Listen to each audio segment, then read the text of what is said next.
recently, Thomas Davis, the mayor of Charlotte, right, long-term Panther, one of the greatest Panthers ever, right, had an interview during All-Star Week of Fox Sports, Christine Leahy. He made a strong comment to me that kind of resonated. He said that he wished the Panthers would treat him like the Cardinals treated Larry Fitzgerald. What are you guys' thoughts and opinions on that? I'm kind of torn. I have to say this before I get to my statement about this. We love Thomas Davis. Mm-hmm. If you don't love Thomas Davis as a Panther, you're not a Panthers fan. It's simple as that. Thomas Davis has been everything. He is a landmark athlete to this franchise. He's a cornerstone to this franchise. We love him to death. With all that being said, you look at the Panthers releasing him versus the Cardinals holding on to Larry Fitzgerald, and it speaks to the difference between the franchises. Mm-hmm. Look at the Cardinals franchise versus the Panthers franchise in the last 10 years. And sometimes, man, tough decisions have to be made. We don't like it. None of us are going to like seeing Thomas Davis in the Chargers uniform next year. It's going to look weird. We want, the story would look a lot better if Thomas Davis retired as a Panther. We want to see that. But the thing is, man, it's a new regime here. It's a new owner. And these decisions have to be made, man. The Panthers have to, they're not in the salary cap hell the Hornets are in, but at the same time, they had to clear money off, man. And they got to get younger. It was of the highest importance that the Panthers get younger on defense. And Thomas was an old dog on that defense, man. And it was just necessary, man. And I hope Thomas Davis doesn't feel like the Panthers disrespected him. I don't know what happened as far as the discussions. I don't know if he didn't see it coming. I only hope he just kind of understands why the Panthers had to make the move that he did. And when it's all said and done, man, number 58 better be in that damn ring of honor. When it's all, it's not even a discussion. You know what I mean? So when I first heard about the story, I kind of looked at it as, oh, here we go, another athlete with an ego complaining, all that stuff. And then I went and watched the soundbite.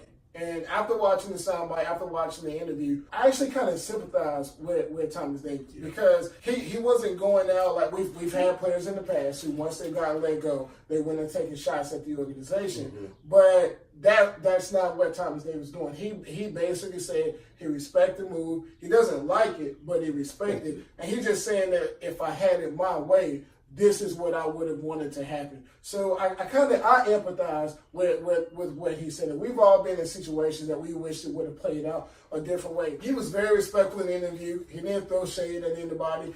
He made it a point to talk up Coach Rivera, call him an A1 dude and all that good stuff. So there was no shade. There was no animosity in his voice or anything like that.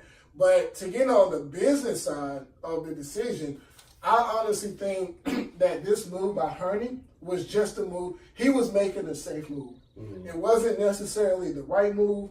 It wasn't necessarily a bad move. But Hurney is the reason that we were in the position that we were in when Gettleman took over. That's a good point. And I think what he's doing, he is simply just trying to avoid those same traps that he fell in the first go round. And let me say this too, man. You know what? When Hurney got kind of rehired the second time, man, I didn't know how to feel about that. I was kind of like, well, this is kind of just out of necessity.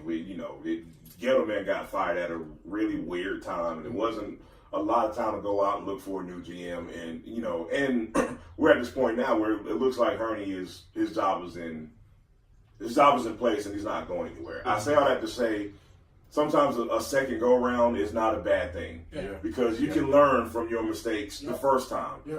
And for Hurney to make a move like that, we know 10 years ago, Jared Richardson and Hurney would have never did anything like this.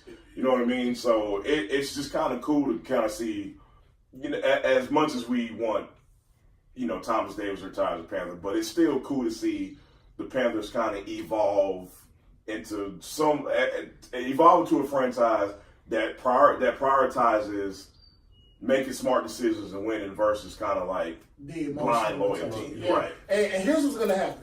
The fan base is soaking right now because, like Jamal said, we love Thomas Davis. We wish we could have seen him retire as a Panther. But here's what's going to happen.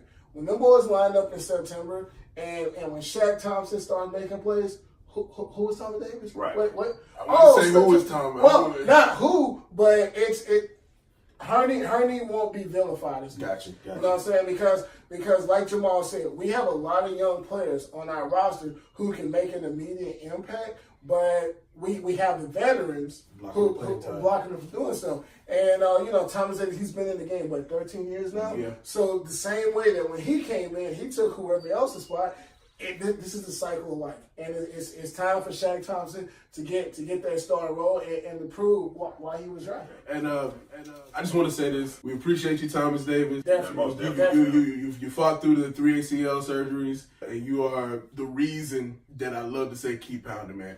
Yeah, no, he's the embodiment of keep pounding. Yeah. We won't make this long and drawn out, man. But one thing I just gotta say, man, like his community involvement has been also A1 as well, man. So that dude is just like a real stand-up guy in every single way. So one thing I always respect about Thomas Davis, like Jamal was saying, is everything that he did outside of football. Take the Hornets. We're all Hornets fans. When Cleveland comes to town, or when the Lakers come to town, or when New York comes to town, that's when a lot of the local athletes decide to come out. But when we play Memphis or when we play Sacramento, nobody comes out. Except TD. But you see Thomas Davis on the side. You might see Rivera too, but TD's right there in the front. That's one thing I will always respect about Thomas Davis was that he didn't come to the marquee games. He came to the games. And he immersed himself into the culture.